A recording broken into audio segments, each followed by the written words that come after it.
Ang fans na nakaka-interact lang dati online, in person nang nakabonding ng Sparkle Artist at PBB Celebrity Collab Edition 2.0 alumna na si Ashley Sarmiento.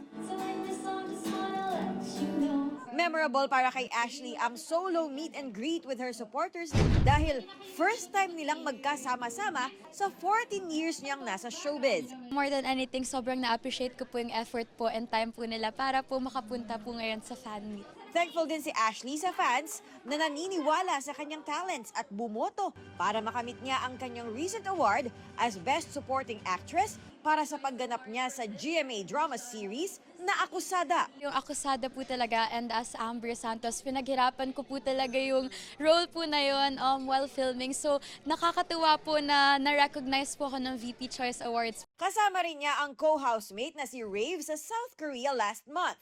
At nakilala niya roon ang mommy at mga kapatid ng model actor.